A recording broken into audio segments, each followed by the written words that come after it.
तो जय हिंद मेरे प्यारे साथियों। चलिए क्लास 10th के लिए हम आ गए हैं फिर से। तो क्या देखने जा रहे हैं? तो आज गोधली जो भाग 2 है उसका हम लोग कहानी यानी कि जो बुक एक्सप्लेनेशन है ना, तो लाइन बाय लाइन हम आपको स्टोरी को समझाएंगे। तो आज के इस क्लास में हम लोग क्या देखेंगे? तो चैप्टर नंबर आज को 10 देखने जाएंगे। आज के इस क्लास में चैप्टर नंबर 10 यानी कि 10 को देखेंगे। तो अभी तक हम आपसे रिक्वेस्ट कर रहे हैं, क्या रिक्वेस्ट कर रहे हैं कि चैप्टर नंबर 1 से लेकर चैप्टर नंबर कितना तक, तो 9 तक नहीं देखे हैं क्लास को। जितना क्लास को बनाया गया है, हमको लगता है कि 24 से 25 क्लास को रिकॉर्ड किया गया है, जो आपको प्लेलिस्ट में है। जो क्लास 10th हिंदी गोधली जो भाग 2 है उसका कहानी से प्लेलिस्ट खुल के आएगा, उसमें 25 क्लास को डाला गया है। उतना क्लास को आप कर के आइएगा, उसके बाद आज क्लास को 10th को करिएगा, तो आपको अंदर लगेगा, जुनून उठेगा कि ना हमको बिहार बोर्ड की परीक्षाओं में 90% लाना है, टॉपर बनना है, यानी कि 450 प्लस मार्क्स लाना ही है तो लाना ही है। तो कब? जब आप इतना क्लास को करके आइएगा, जब 10वां क्लास को देखिएगा तब। तो आज हम क्या देखने जा रहे हैं? तो आज जो मछली जो पार्ट है ना, तो इसको हम लोग देखने जा रहे हैं। हाँ, जो आज मछली जो पार्ट है तो आज इसको हम लोग देखेंगे। किसके द्वारा लिखा गया बाबू? तो विनोद कुमार शुक्ल जो है ना, इनके राइटर है, इन्हीं के द्वारा लिखा गया है। तो विनोद कुमार शुक्ल जी के द्वारा इस पाठ को लिखा गया है। तो हम जिस तरीकाओं से जो लेखक हैं, कवि हैं, उनका निधन कब हुआ, उनका जन्म कब हुआ, कौन सी रचनाएं कब लिखा गया है, उनके कौन सा अवार्ड मिला गया है, उनकी कौन सी कृति का नाम क्या है, सब इसमें हम लोग देखेंगे। उसके बाद ही हम लोग कहानी को स्टार्ट करेंगे। तो पहले जो इंट्रोडक्शन देखते हैं ना, उस पैराग्राफ है, इस पैराग्राफ में हम लेखक से रिलेटेड देखेंगे। आप लोग जानते हो कि जो पोएट से रिलेटेड कितना पूछता है, यानी कि 10 से 15 मार्क्स के ऑब्जेक्टिव प्रश्न में लेखक से ही रिलेटेड रहता है कि उनका निधन कब हुआ, उनका जन्म कब हुआ। तो उसको हम पहले देख लेते हैं, इसके बाद में कुछ देखेंगे। जितना भी अगर हम हाईलाइट करेंगे तो उतना लिखना आपको बहुत जरूरी रहेगा। तो यहाँ से देखना हम लोग को स्टार्ट करिए। देखिए, जितना ये लिखवाएंगे तो उतना लिखना ही जरूरी है। आपको हाईलाइट करवाएंगे, उसको लिख लीजिएगा आप। देखिए, विनोद कुमार शुक्ल का जन्म जनवरी 1937 ईस्वी में राजनाथ गांव छत्तीसगढ़ में हुआ था। विनोद कुमार जो शुक्ल है, जो मछली जो पाठ है, तो उसके राइटर का नाम क्या है, उसके लेखक कौन है? तो बोलना है कि सर विनोद कुमार शुक्ल जी हैं। तो उनका जन्म कब हुआ बाबू? तो उनका जन्म जो है ना 1937 ईस्वी में हुआ। जनवरी 1937 ईस्वी में हुआ। इसको लिख लीजिए कि उनका जन्म कब हुआ था, तो जनवरी 1937 ईस्वी में हुआ। अगर आपसे पूछ दे कि उनका जन्म स्थान क्या है, उनका जन्म स्थान कहाँ है, तो आपको लगाना होगा कि राजनाथ गांव। जस्ट सेकेंड आओ, देखिए, ये राजनाथ गांव जो छत्तीसगढ़ में उनका जन्म स्थान है। इसको भी अपने कॉपी में इसको नोट्स कर लीजिए, ठीक। देखिए, उन्होंने वृत्ति के रूप में प्रधानाध्यापक को अपनाया। अगर आपसे पूछ देंगे कि जो विनोद कुमार शुक्ल जी हैं उनका वृत्तियां क्या है, तो बोलना है कि जो प्रधानाध्यापक के रूप में अपनाए। इसको भी आप लिख लीजिएगा, प्रधानाध्यापक के रूप में उनके वृत्ति किए हैं, ठीक। वृत्ति का मतलब क्या है? तो कार्य किए हैं, कि अपने जीवन में क्या कार्य किए हैं। तो प्रधानाध्यापक के रूप में रहे हैं। वे इंदिरा गांधी कृषि विश्वविद्यालय में एसोसिएट प्रोफेसर थे। अगर आपसे पूछ देगा कि जो विनोद कुमार शुक्ल जी हैं वह किस विश्वविद्यालय में एसोसिएट प्रोफेसर रहे हैं, तो आपको बोलना होगा कि वे जो है ना इंदिरा गांधी कृषि विश्वविद्यालय में वह एसोसिएट प्रोफेसर थे। तो इसको भी आपको लिख लेना होगा कि वे इंदिरा गांधी कृषि विश्वविद्यालय में एसोसिएट प्रोफेसर थे। ऑब्जेक्टिव कहाँ से पूछेगा? यहीं से पूछेगा ना, जिसको आपको अंडरलाइन करवा देंगे, एक एक पॉइंट को करवा देंगे कि आपसे कहीं से भी प्रश्न छूटे नहीं। देखिए, वे 2 वर्षों यानी कि 1994 से 1996 ईस्वी तक निराला सृजन पीठ में अतिथि साहित्यकार भी रहे हैं। इतना भी आपको लिख लीजिए बाबू कि वे 2 वर्षों 1994 से 1996 ईस्वी तक निराला सृजन पीठ में अतिथि साहित्यकार के रूप में भी रहे हैं। इतना पॉइंट को आपको लिखना बहुत नेसेसरी है, ठीक। देखिए, उनका पहला कविता संग्रह, यहाँ से हाईलाइट को चेंज कर लेते हैं, दूसरा ले लेते हैं, ठीक। देखिए, उनका पहला जो क्या है, तो उनका जो पहला कविता संग्रह कौन सा है, तो लगभग जय हिंद। अगर आपसे पूछ देगा कि विनोद कुमार शुक्ल जी हैं तो उनका पहला कविता कौन सा है, तो बोलना होगा कि लगभग जय हिंद है। पहचान सीरीज के अंतर्गत 1971 ईस्वी में प्रकाशित हुआ था। इसको भी आप लिख लीजिए, इसको भी आप लिख लीजिए। क्या लिखना है? कि अगर आपसे बिहार बोर्ड की परीक्षाओं में कई बार पूछा गया है कि जो विनोद कुमार शुक्ल जी हैं तो उनका पहला कविता लगभग जय हिंद जो है ना वह कब प्रकाशित हुआ, तो आप डेट आपसे पूछ देगा तो बोलना है कि 1971 ईस्वी में प्रकाशित हुआ। इसको भी लिख लीजिए। देखिए उनके अन्य कविताएं संग्रह, विनोद कुमार शुक्ल जी हैं तो उनकी कुछ अन्य कविताएं जो संग्रह है तो उसको भी आपको लिखना बहुत इंपॉर्टेंट यानी कि जरूरी ही जरूरी है। देखिए क्या है, वह आदमी नया गरम कोट पहनकर चला गया विचार की तरह। क्या है, तो वह आदमी नया गरम कोट पहनकर चला गया कहाँ, तो विचार की तरह। देखिए अगर आपको इसमें नहीं लोक रहा होगा तो मैं इसको और छोटा कर देता हूं, शायद आपको लोक ना चाहिए, हाँ लोक रहा होगा। देखिए तो विनोद कुमार शुक्ल जी हैं तो उनकी क्या है, तो अन्य कविताएं संग्रह है। तो जहां तक हम आपको लिखवाएंगे अंडरलाइन करवाएंगे तो एक एक पॉइंट को लिखिएगा। यदि आप भी चाहते हैं कि बिहार बोर्ड में 90% या 450 प्लस मार्क्स लाने के लिए तो प्लीज हमारे चैनल के साथ जुड़ कर रहिए। हम आपको उस रंग में पढ़ाएंगे ना कि आपको कोई भी रोक नहीं सकता है बिहार बोर्ड में केवल। तो प्लीज चैनल को सब्सक्राइब नहीं किए हैं, चैनल को सब्सक्राइब कर लीजिए, क्योंकि इतना हम आपके लिए पढ़ा रहे हैं तो ये सब्सक्राइब करने में आपको कुछ नहीं लगता है बाबू। देखिए वह आदमी नया गरम कोट पहनकर चला गया विचार की तरह, इन्हीं का है। सब कुछ होना बचा रहेगा। क्या है, तो सब कुछ होना बचा रहेगा और अतिरिक्त नहीं। और क्या, तो और अतिरिक्त नहीं। बोल रहा है कि सब कुछ होना बचा रहेगा, इन्हीं का क्या है, तो कविता संग्रह है। और अतिरिक्त नहीं, इन्हीं का क्या है, तो कविता संग्रह है। उनके 3 जो है ना उपन्यास हैं, इसको भी आप यहाँ से लिखना स्टार्ट करिए। जो इनका कितना उपन्यास है, तो 3 इनका उपन्यास है। क्या है, तो नौकर का कमीज। इनका कौन सी उपन्यास है, तो नौकर का कमीज। खिलेगा तो देखेंगे, खिलेगा तो देखेंगे।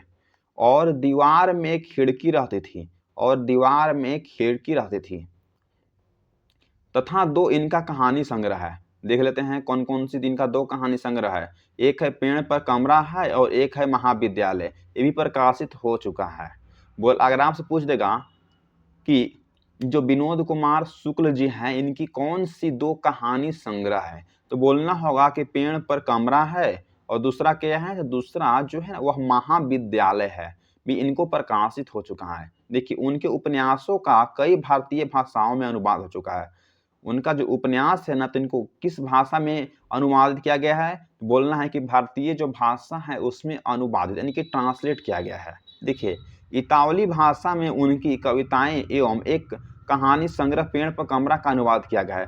अगर आपसे बिहार बोर्ड की परीक्षाओं में अगर पूछ देगा प्रश्न में कि जो इतावली जो भाषा है उस इतावली भाषा में उनकी कौन सी कहानी जो संग्रह जो है ना उनको अनुवादित किया गया है, तो बोलना होगा सर पेड़ पर कमरा है। पेड़ पर जो कमरा है ना तो इसी को इतावली भाषा में अनुवादित यानी कि ट्रांसलेट किया गया है। अब यहाँ से हम लोग देखना स्टार्ट करते हैं। देखिए जस्ट सेकंड आओ। नौकर की कमीज उपन्यास पर मनिकौल के द्वारा फिल्म का भी निर्माण किया गया। अगर आपसे पूछ देगा कि जो विनोद कुमार शुक्ल जो राइटर हैं तो इनकी कौन सी उपन्यास पर इनको फिल्म का निर्माण किया गया, तो बोलना है कि नौकर की जो कमीज है ना तो नौकर की कमीज जो उपन्यास पर इनको मनिकौल के द्वारा फिल्म का भी निर्माण किया गया। विनोद कुमार शुक्ल जी को 1992 ईस्वी में रघुवीर सहाय स्मृति पुरस्कार दिया गया है। अगर आपसे पूछ देगा कि जो विनोद कुमार शुक्ल जी हैं तो इनको रघुवीर सहायक स्मृति पुरस्कार दिया गया है, कब दिया गया है, तो बोलना होगा कि 1992 ईस्वी में। प्लीज इसको नोट कर लीजिए कि जो विनोद कुमार शुक्ल जी हैं इनको 1992 ईस्वी में रघुवीर सहाय स्मृति पुरस्कार दिया गया है। और यहाँ से देखिए 1997 ईस्वी में इन्हें क्या मिला है, तो दयावती मोदी कवि शेखर सम्मान दिया गया है। और 1990 ईस्वी में इन्हें साहित्य अकादमी पुरस्कार दिया गया है, यानी सब प्राप्त हो चुके हैं। देखिए इतना पॉइंट हम आपके लिए करवा रहे हैं, बहुत हम मेहनत करते हैं। कुछ रुक जाते हैं तो प्लीज़ चैनल पर न्यू है, चैनल को सब्सक्राइब कर रखिएगा, क्योंकि हम आपके लिए अगर इतना कर सकते हैं तो आप सब्सक्राइब करने में क्या लगता है, आपका एक ही सब्सक्राइब हमें बहुत मोटिवेट करता है इस क्लास को रिकॉर्ड करने में।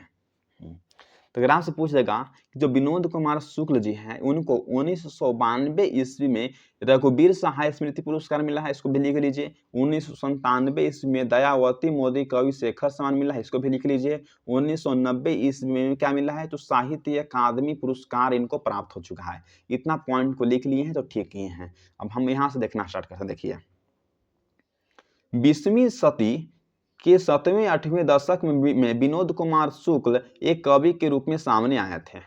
इसको भी आप लिख लिए, चाहिए तो लिख लीजिए, याद कर लीजिए, लिख ही लीजिए बाबू। हम आपको छोटा छोटा पॉइंट को भी लिखवा लेंगे। कहाँ से अगर बिहार बोर्ड में क्वेश्चन पूछ देगा तो समझ में नहीं भी आएगा आप लोग का। इसको भी लिख लीजिए कि 20वीं जो सदी या शताब्दी के 7वें 8वें दशक में जो विनोद कुमार शुक्ल जो कवि हैं वह एक महान कवि के रूप में सामने उभर कर आए थे। देखिए अब यहाँ से कुछ ही समय बाद उसी दौर में उनकी एक दो कहानी भी सामने आई थी। आप बोल रहे हैं कुछ ही समय बाद उसी दौर में उनकी एक और दो कहानियां भी सामने आई थी। क्या है, तो धारा और प्रवाह से बिल्कुल अलग, देखने में सरल किंतु बनावट में जटिल, अपने निरूपण के कारण उन्हें बोला कि सुधीजन का ध्यान आकृष्ट किया गया। यह खूबी भाषा या तकनीक पर निर्भर नहीं था, बोल रहे हैं कि इसकी जड़ें संवेदना और अनुभूति में भी थी और यह भीतर से पैदा हुई खासियत थी। बोले कि यह भीतर से जो न पैदा हुई खासियत, तब से लेकर आज तक वह अद्वितीय मौलिक अधिक। इसमें कोई इंपॉर्टेंट पॉइंट नहीं है, इसमें कोई यहाँ तक इंपॉर्टेंट पॉइंट नहीं है। जो अगर हमको लगता है उसको लिखवा दिए हैं आपको हम। देखिए यहाँ से, और बहुमुखी होकर उनकी कविता उपन्यास और कहानियों में उजागर हो मतलब कि होती आई है।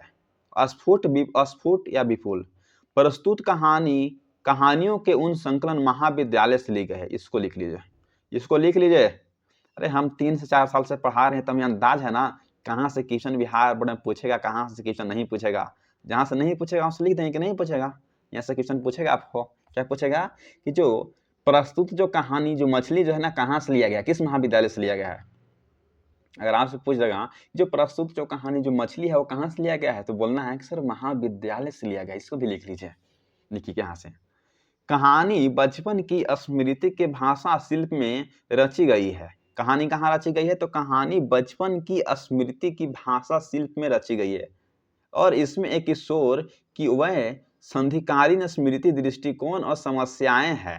कहानी एक छोटे से शहर निम्न मध्य वर्गीय परिवार के भीतर के वातावरण, जीवन यथार्थ और संबंधों के आलोकित करती हुई लिंग भेद की समस्या की स्पर्श करती है। घटनाएं, जीवन प्रसंग आदि के विवरण एक बच्चे की आंखों में देखते हुए और उसकी मितकथन से उपजी सादी भाषा है।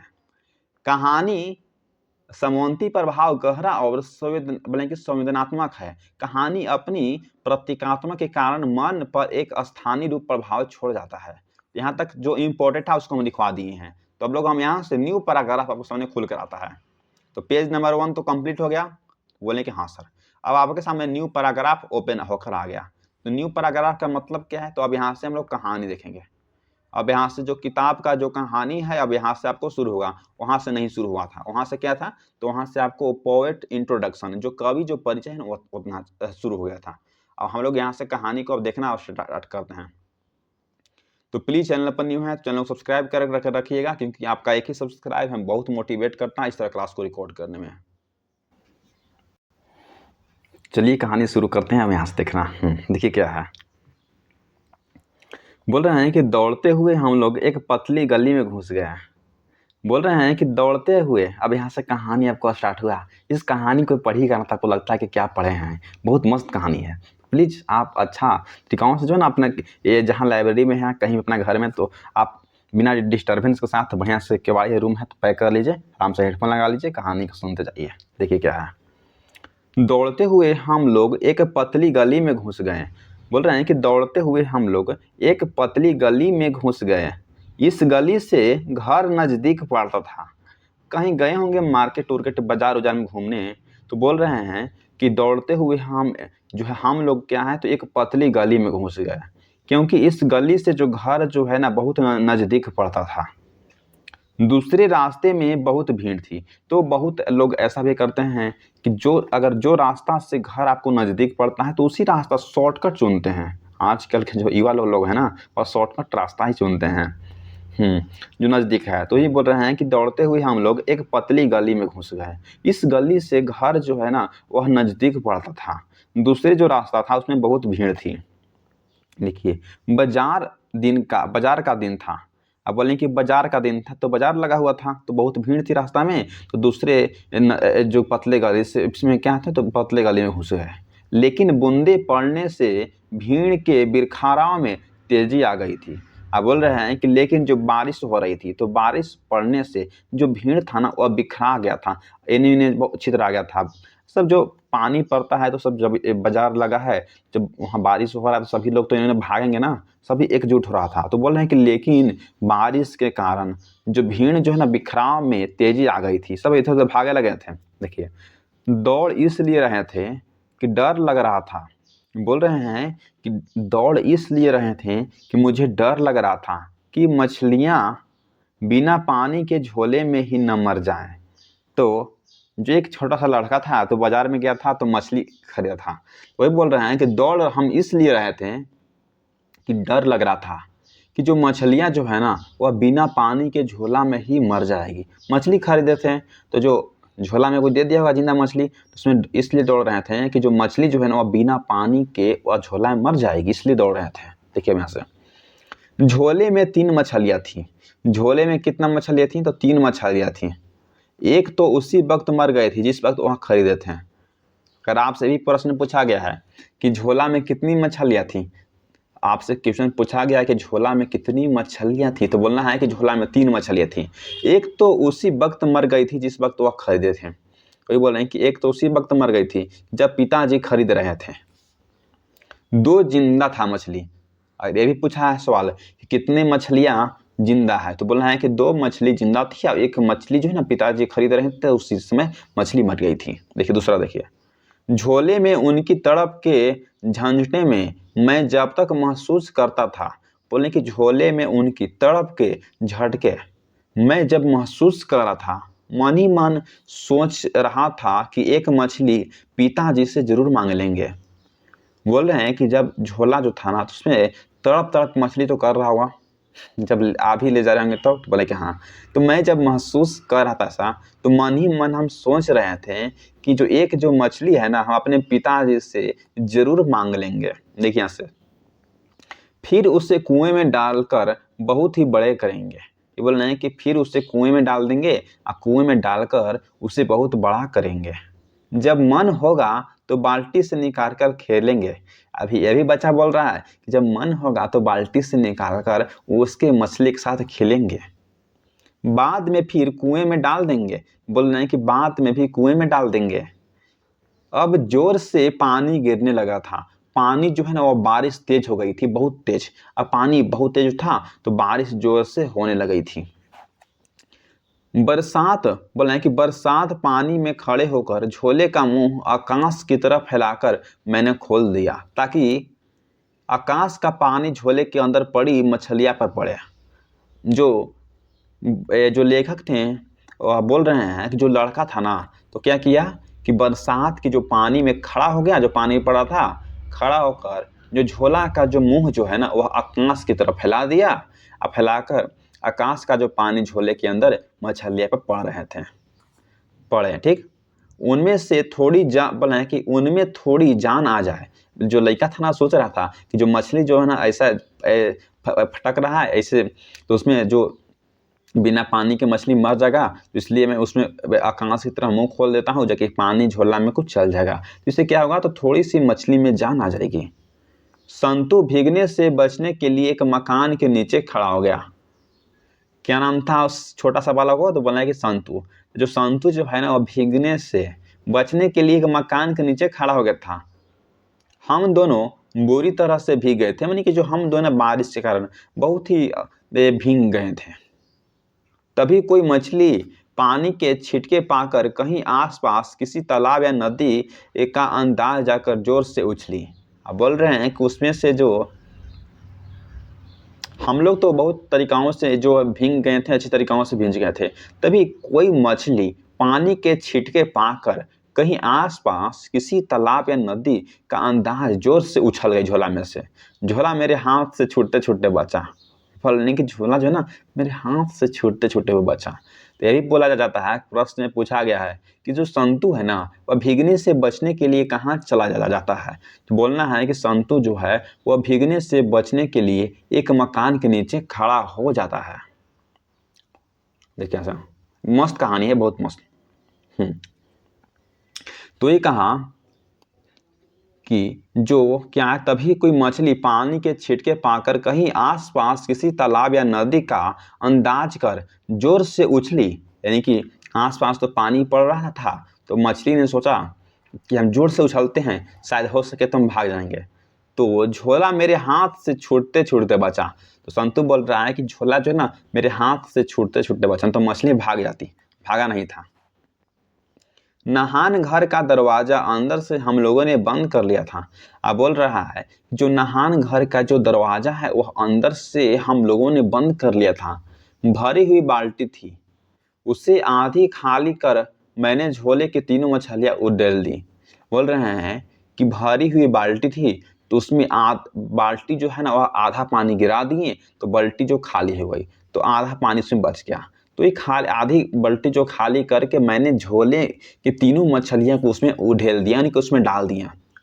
अगर बाल्टी भरी होती तो मछली उछलकर नीचे आ जाती। संतु बोल रहा है कि जो अगर बाल्टी अगर भारी होती तो मछली जो है ना उछलकर नीचे आ जाती। एक बार एक छोटी सी मछली मेरे हाथ से फिसलकर नहान घर की नाली में घुस गई थी। बोल रहे हैं कि एक छोटा सा मछली थी जो मेरे हाथ से फिसलकर नहान घर की नाली में घुस गई थी। हाथों से मैंने और संतु ने टटोल कर ढूंढा। मैंने बोल रहे हैं कि हाथों से मैंने और संतु, छोटा सा एक उनका लड़का था, तो संतु ने टटोल कर यानी कि बहुत बढ़िया तरीकाओं से ढूंढा, हाथ जो है ना लगाया था उस तरह से, परंतु मछली मिल नहीं पाया। देखिए यहाँ से, जब दिखी नहीं तो हम घर के पीछे जाकर खड़े हो गए थे, जहां घर की नाली एक बड़ी नाली से मिलती थी। अब बोल रहे हैं कि जब मछली नहीं मिला तो हम लोग क्या किए, तो जब दिखी ही नहीं मछली तो हमने घर के पीछे जाकर खड़े हो गए। कहाँ, तो घर के पीछे जाकर खड़े हो गए जहां उनके घर की नली निकलती थी, जहां उनके घर की नली एक बड़ी नली में आकर मिलती थी। यहाँ से देखिए, गंदे पानी में मछली दिखी ही नहीं। पानी बोल रहा है कि गंदी थी, तो जिसमें मछली दिखी ही नहीं। दीदी ने बताया कि वह मछली इस नाली से शहर की सबसे बड़ी नाली में जाएगी, फिर शहर से 3 मील दूर मोहरा नदी में चली जाएगी। बोले कि दीदी ने भी बताई कि वह जो मछली जो है ना इस नाली से होकर शहर की सबसे बड़ी जो नाली है तो उसमें चल जाएगी, फिर शहर से 3 मील दूर एक मोहरा की नदी है उसमें भी चल जाएगी। तो संतु ढूंढने से कांप रहा था। संतु जो है ना वह मछली संतु जो है ना मछली ढूंढ रहा था। उस समय क्या था, तो ठंड से वह कांप रहा था। क्यों? क्योंकि जो पूरा उसका शरीर जो भींगा हुआ था संतु का, तो ये बोला गया है कि संतु जो है ना वह ठंड से कांप रहा था। माँ हम लोगों को भीगा देखेगी तो मार पड़ेगी। यही बोल रहा था कि जो माँ जो है ना तो हम लोगों को अगर भीगा देखेगी तो हमें मार पड़ेगी। मैंने संतु से कहा कि वह कमीज उतारकर निचोड़ ले। वह जो कमीज जो तू पहना है भींगा हुआ, वह उतार कर उसको पानी जो है उसको गार लो। उसके दीदी ने बोली। कमीज उतारकर हम दोनों ने निचोड़ी। बोल रहे हैं कमीज उतार लिए हम दोनों, उसका क्या किया, उसको जो पानी था उसको सब अथी कर लिए। देखिए यहाँ से पेंट को मुट्ठियों, देखिए यहाँ देख रहे हैं, लेकिन जो पेंट है ना उसको मुट्ठियों से देखना स्टार्ट करता, देखिए मुट्ठियों से दबाकर निचोड़ा, और जो उसमें जो हम लोग पहने थे उसमें पानी नहीं था, उसको बढ़िया अच्छी तरीकाओं से उसको अथी कर लिए, धो लिए, गार लिए, जो कि ठंडा से उसको दिक्कत ना हुआ। देखिए यहाँ से, फिर हम दोनों केवल पेंट पहने थे। बोले हम दोनों केवल जो ना क्या, तो पेंट ही पहने थे। देखिए गोद में एक गिली कमीज दबाए बाल्टी को घेर कर बैठ गए। यही बोला जा रहा है कि जो गोद है ना उसमें गिली कमीज जो दबाए वह बाल्टी को घेर कर बैठ गए। मछली आखिर मिली ही नहीं। जो सबसे नीचे दबी हुई जो मछली थी वह शायद मर गई थी। अब बोल रहे कि जो लास्ट में जो सबसे नीचे जो दबी हुई जो मछली थी ना वह शायद मर गई थी। तो ये बोल रहे हैं कि जो सबसे जो नीचे दबी हुई जो मछली थी वह शायद मर गई थी। संतु से मैंने कहा, बोल रहे हैं कि संतु से दीदी बोल रही है कि संतु से मैंने कहा अपन ये सबसे ऊपर वाली मछली पिताजी से मांग लेंगे। संतु से मैंने कहा अपन ये सबसे जो ऊपर वाली जो मछली है ना वह पिताजी से मांग लेंगे। संतु ने सिर हिलाकर कहा कि हाँ। संतु ने सिर हिलाकर कहा कि अच्छा है। वह बड़े प्यार से मछलियों की तरफ देख रहा था। संतु क्या कहा तो वह बहुत सिर हिलाकर कहा कि हाँ हाँ अच्छा दीदी। वह जो ना मछली को बहुत प्यार से वह मछली की तरफ देख रहा था। वह मछली को छूकर देखना चाहता था। संतु जो है ना देखना चाहते करते देखने से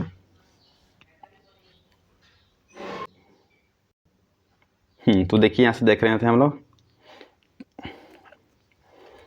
मछली को छूकर देखना चाहता था। जो संतु जो है ना वह क्या था तो मछली को छूकर वह देखना चाहता था, लेकिन डरता था। वह मछली से बहुत डरता था। बाल्टी के थोड़ा और बोले कि बाल्टी के थोड़ा और पास खिसकर एक मछली को पकड़ते हुए मैंने कहा संतु तू भी छूकर देखना। जो संतु को जो दीदी है ना वही कह रही है कि जो संतु जो है ना वह मछली को छूकर देखना चाहता था, लेकिन जो संतु है वह डरता भी था। बाल्टी के थोड़ा और पास खिसकर एक मछली को पकड़ते हुए मैंने कहा, बोल रहे हैं कि बाल्टी के थोड़ा और पास खिसकर एक मछली को पकड़ते हुए मैंने कहा कि संतु तू भी छूकर देखना मछली को, नहीं काटेगी नहीं। क्या था कि नहीं काटेगी नहीं। संतु ने इनकार करते हुए कहा मैं तो छू रहा हूँ। संतु जो है वह माना करते हुए कहा कि मैं तो छू रहा हूँ, मुझे तो नहीं काटेगी। देखिए बोल रहे हैं कि संतु को दीदी ने बोले कि संतु तू भी मछली को छूकर देखो ना, नहीं काटेगी नहीं। तो संतु पूछे कि नहीं काटेगी नहीं। तो संतु ने इनकार करते हुए कहा, माना करते कि नहीं मैं मछली को नहीं छूंगा। तो मैंने छूते हुए कहा, जो दीदी थी ना वह मछली को छूते हुए कहा कि मुझे भी देखो, मुझे तो नहीं काटती मछली, ये मछली नहीं काटती है, लो छू। इतना बोल के बोलती कि लो छू। तो संतु ने डरते डरते एक मछली को सबसे ऊपर थी वह अंगुली से छुआ। बोल रहे हैं कि संतु ने डरते डरते जो एक मछली थी ना उसको सबसे ऊपर वाली मछली को एक अंगुली से छुआ। फिर डरकर उसने अपना हाथ खींच लिया। जो मछली था उसको अंगुली से धरा, उसके बाद छोड़ दिया संतु। क्यों मछली से वह डर रहा था बहुत। डरता क्यों है, बोल रहे हैं कि डरता क्यों है, हाथ खींच लिया, डरता क्यों है कहकर एक मछली को मैंने उठा लिया। जो दीदी थी ना वह कहती है तुम डरता क्यों है मछली से, इतना कहकर एक मछली को मैंने उठा लिया। मछली मेरे हाथ से फिसली पड़ रही थी। जो मछली जो है ना मेरे हाथ से फिसली पड़ रही थी, यानी कि मछली छलक रही थी हाथ से। तो मैंने फिर उसे बाल्टी में डाल दिया। बोले कि जो मछली को मैंने फिर उसको बाल्टी में डाल दिया। बाल्टी में पड़ते ही वह उछली तो पानी के छींटे से हम लोग को पड़ गए। अब मछली जो है ना उसको जैसे ही पानी में डाल दी दीदी, तो जो मछली को जो पानी में चल गया, तो मछली पानी में जाते ही छिटके पड़ा दिया। तो छिटके पड़ा तो सबके हाथ में पैर में पड़ गए। तब संतु चौंक कर थोड़ा पीछे हट गया। तब जो संतु जो है ना वह और चौंक गया, यानी कि डर गया, और चौंक कर क्या तो थोड़ा सा और पीछे हट गया था। नीचे दबी हुई मछली की आंखों को मैं अपनी छाया देखना चाहता था।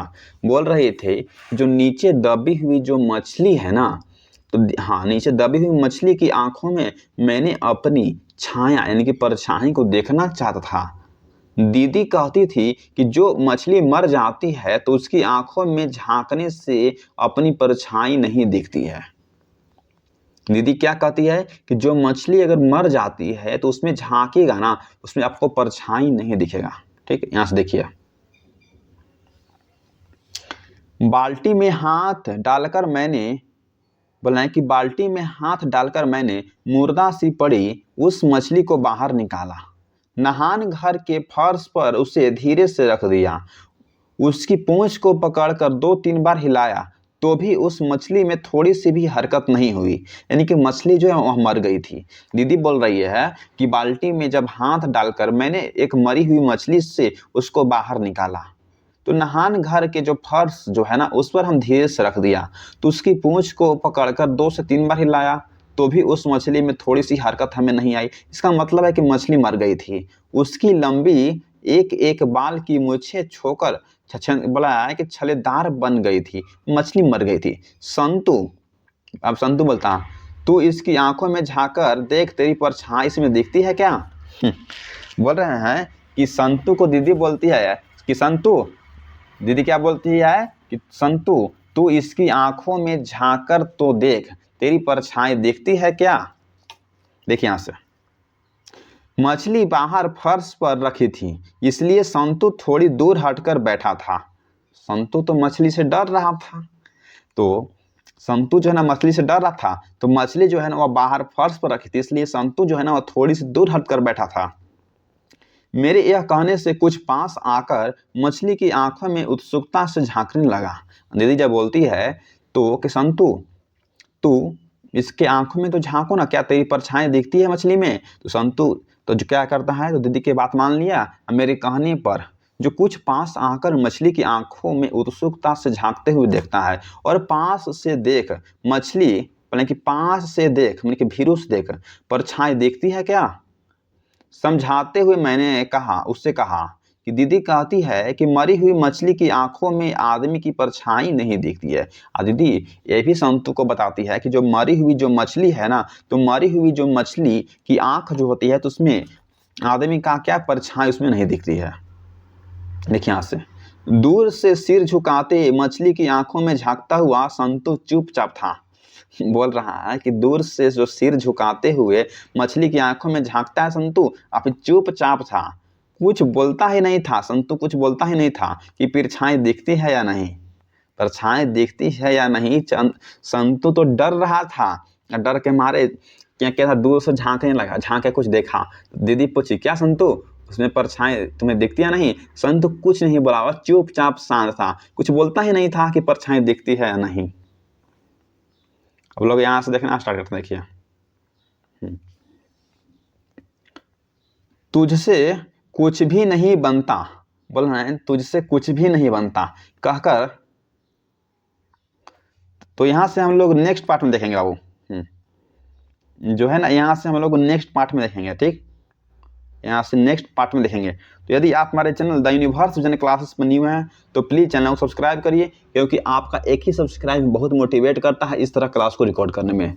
तो हम नेक्स्ट क्लास को कहाँ से करेंगे, तो हम लोग यहाँ से करेंगे। तो जय हिंद, जय भारत मेरे प्यारे साथियों।